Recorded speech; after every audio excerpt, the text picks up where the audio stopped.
Hello, everyone. Our next session will be, the presenter for the next session will be Mr. Tom Grogan, who is joining us from London. Tom is head of MDR by Tech, a digital transformation consultancy specializing in legally complex projects, and it's part of the Mishcon Dereya group. He has a deep understanding of a wide range of emerging tech, including blockchain, AI, and their possible applications, and the legal and regulatory frameworks that apply to them. Tom has experience in advising public and private sector clients in the design, development, and delivery of emerging tech strategies and solutions. He works with some of the world's most innovative organizations and uses technology to revolutionize and transform their service offerings. Most notably and most relevantly is that he has worked on the land registry of the UK, and it's the first end-to-end digital conveyance of real estate underpinned by blockchain technology. Excuse me. As an English qualified lawyer, Tom is able to reassure his clients that compliance underpins all their transformational undertakings. His practice is global in its outlook. Over the past 18 months, he has worked with clients in the UK, Europe, Middle East, and Latin America. He's heavily involved in emerging tech ecosystems. He's part of the leadership team for the blockchain working group of Tech London Advocates, a leading industry network of technology leaders, entrepreneurs, and experts. He has addressed the EU Commission on the convergence of emerging tech. He has lectured at UCL in London and at the University of Cambridge on the legal and regulatory treatment of emerging tech. He has mentored a number of early-stage businesses through various accelerators, including Conception X and Stage Zero Labs. And this session will cover the aspects of blockchain and land registry, the mortgage industry, and so forth. So thank you very much, Tom, for joining us today, and the stage is yours. Thanks very much, Kiri, and welcome everybody. Thanks, obviously, to Kiri and the whole Electi team for organising this one, and for all of the other speakers for giving such interesting talks. So, again, brief introduction. I'm Tom Grogan. I lead MDR X-Tech, which is part of the Mishcon Dereya group. To those of you that don't know Mishcon Dereya, we're one of London's larger and more prestigious professional services firms. We've been going for about 100 years.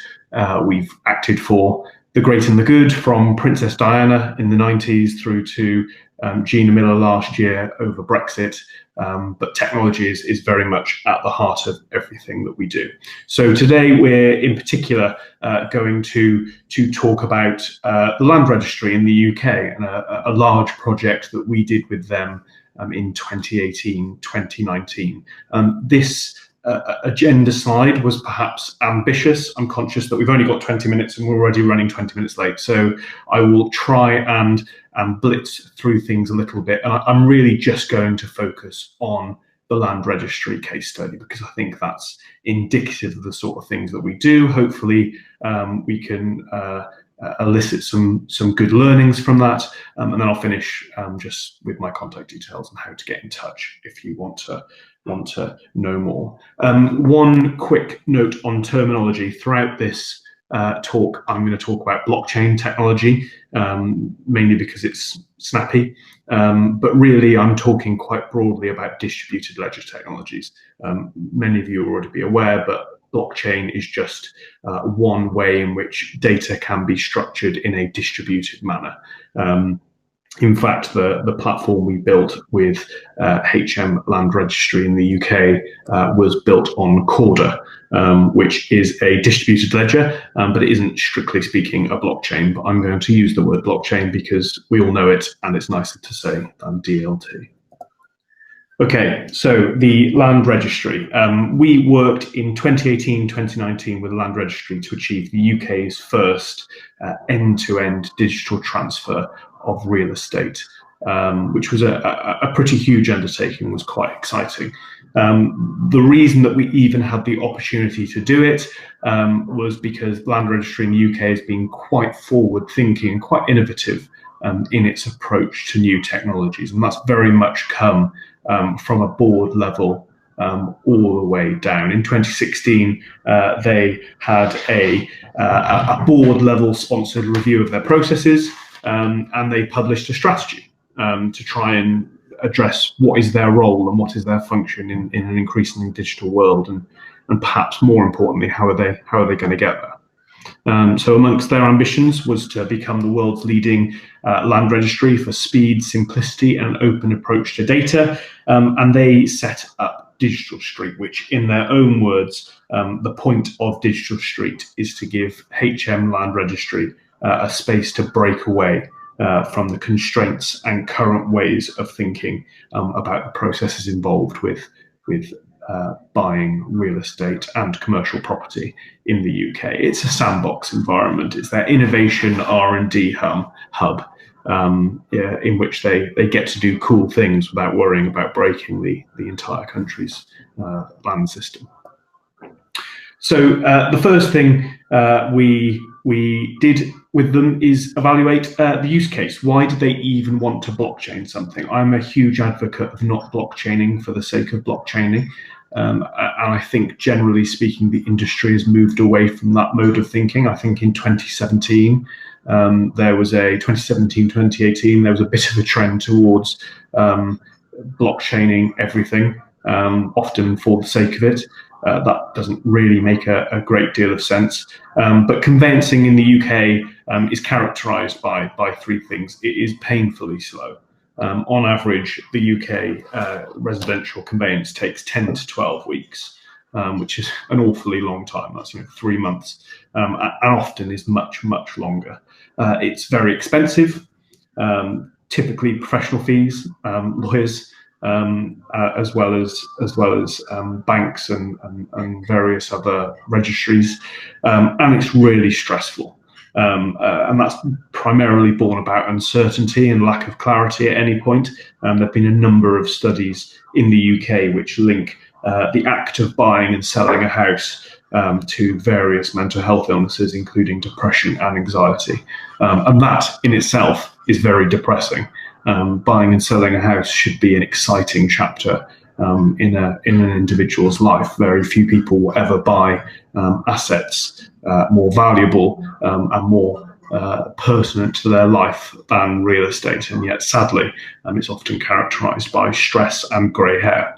All three of these things can, at least in part, be put down to the fact that many of the process involved in buying a house, the searches and the surveys and all of the various data lookups, are hopelessly manual, they're duplicative, and they're inefficient. And that's primarily because all the data exists in various silos and can't be shared amongst the parties in a meaningfully helpful way. The argument here that Digital Street we had was that actually placing the minimum amount required, but the amount required onto a blockchain DLT platform and distributing that data in a common way would actually help alleviate all three of these things.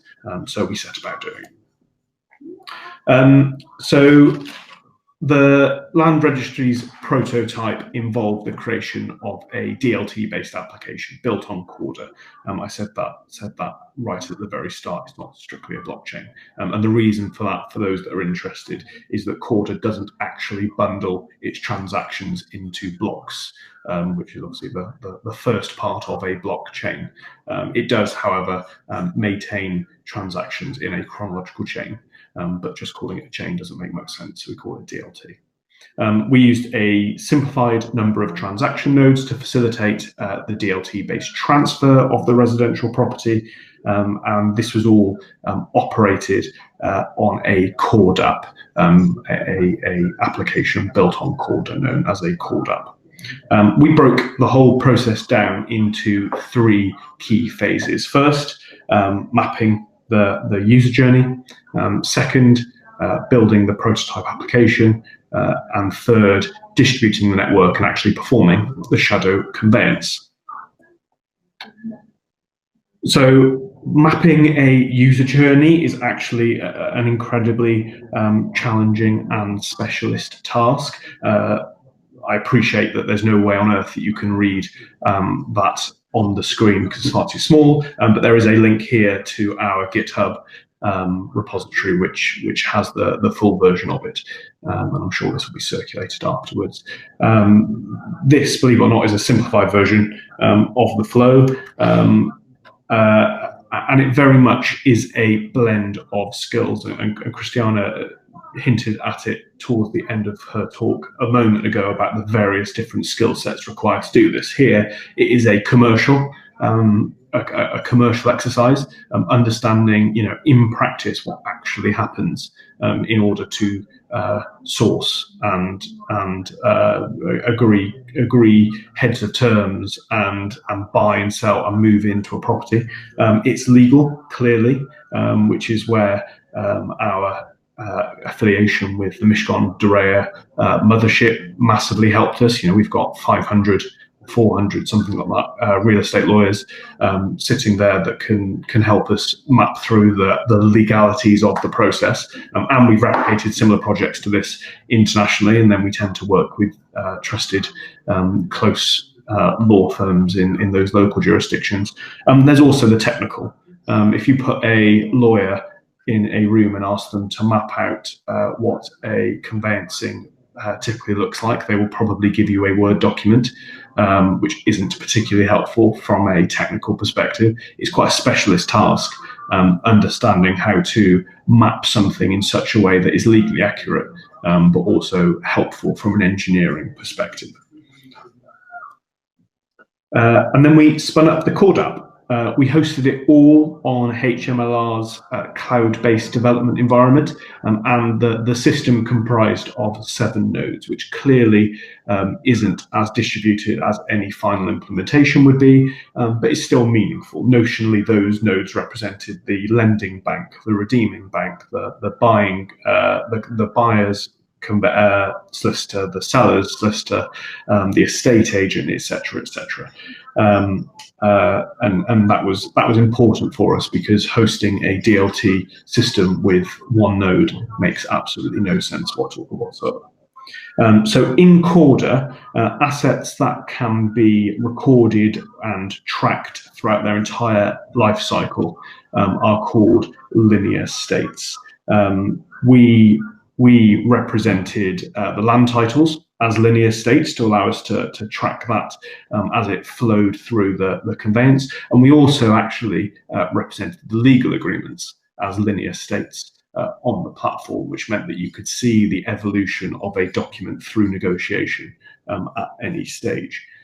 Corda has a relatively helpful feature which allows you to share documents on a needs-to-know basis, which meant that we could maintain things like privity of contract to ensure that only contracting counterparties could see their contract, etc., while also enshrining it in such a way that people at least know that something's happening.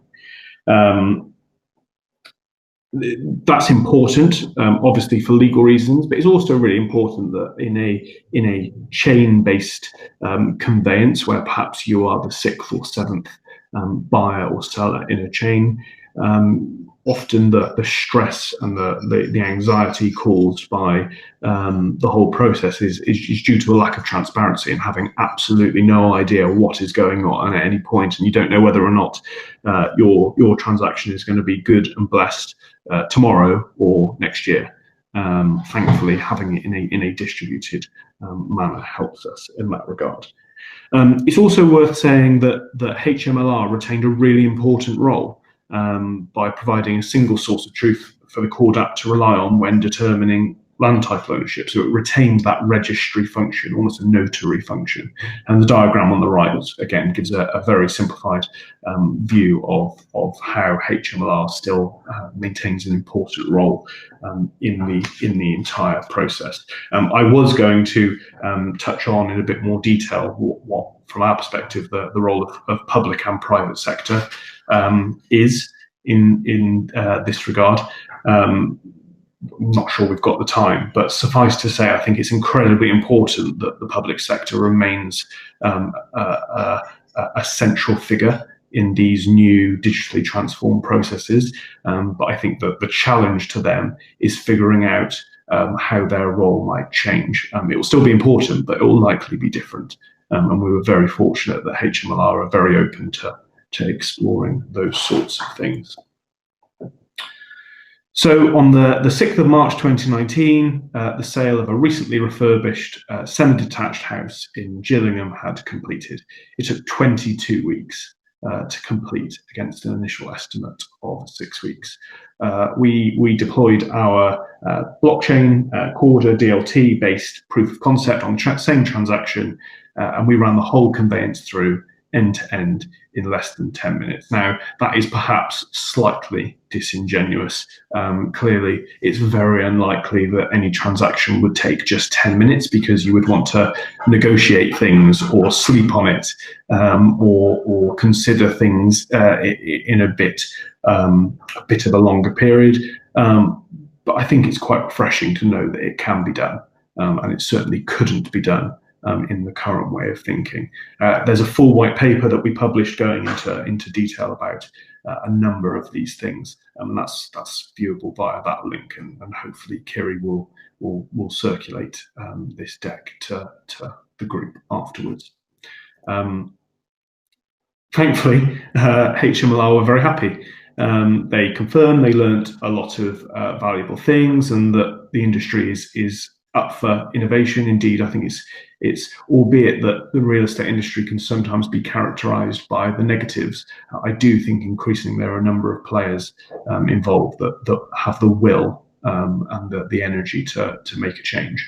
HMLR also said that they can't fix all of this alone, and if they're going to do further projects like this, which they are, they're going to want and need private sector input, like us at MDRX Tech. We help them bring skill sets that they understandably don't have in-house, and can guide them through the process. And the point on the right that Eddie makes, I think, is really important. People often say to me, where do you think blockchain will be in 10 years? I really, really hope that no one knows anything about it. Not because it's not being used, but because they take it for granted. In the same way as there aren't many people who can actually explain to you what TCP/IP is, and yet those same people are probably very happy using the internet every day. They don't need to know how it works; they just need to know that it does work. I think it's incredibly important, and it's incumbent on us, the people that are building and implementing these things worldwide, that we try and make it as seamless for ultimate clients as possible. Okay, so I'm going to skip through here. I had begun to talk about supply chains and BIM, but needless to say that where data can be shared, there are opportunities for value to be realized. Along a supply chain, it might well be understanding where a widget is from time to time, and even automating payment flows accordingly.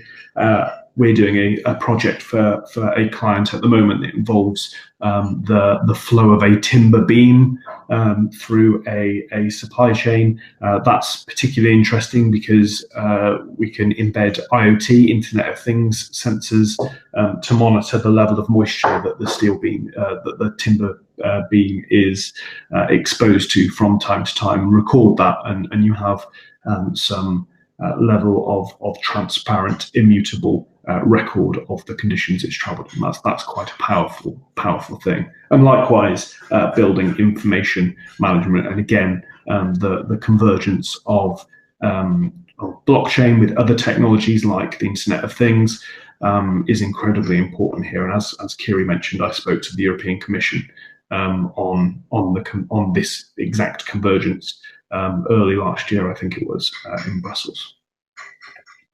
I'm going to skip through this one and just finish very quickly. I'm conscious of time, and I want to leave sufficient time for possibly a couple of questions, and also the final session, because I think that's incredibly important. But just a quick word on what we do. We are a digital transformation business. We provide a whole suite of services, from consulting on the digital transformation side through to engineering on the engineering side. It's relatively unusual. Because I'm a lawyer, I don't like saying the word unique, but I think it's unique within a legal setting. We are building things for clients, both public sector and private sector. And the reason that they come to us rather than our competitors, and our competitors are typically the likes of IBM, I'm not sure I understand. IBM and clients like that, or entities like that. The reason they come to us isn't in spite of the fact that at our heart we are a law firm. It tends to be because we are a law firm, and that we can give more meaningful reassurance to clients that compliance underpins literally everything that we do. We aren't in the business of building systems that then need to be shoehorned into compliance. They're compliant by design. I'll skip through that, and that's my contact details. Hopefully, as I said, Kiri or someone from the Electi team will be able to circulate this deck afterwards. Any questions, if you would like to discuss anything further, I absolutely love that. Please do get in touch. As I said, we're experienced working throughout Europe, public and private sector. Both excite us, and yeah, we'd love to hear from you. That's perfect. Thank you so much, Tom. Are there any questions about what Tom has covered? Just to mention that, yes, whoever has registered, they will be able to get access to the presentations from all the speakers. It seems we don't have any questions. So again, thank you so much, Tom, for sharing your experience, your knowledge, and for joining us today. So I think we should end the session, and then we'll move to the next one. Okay. Thank you so much. Thank you, Kim. Bye-bye.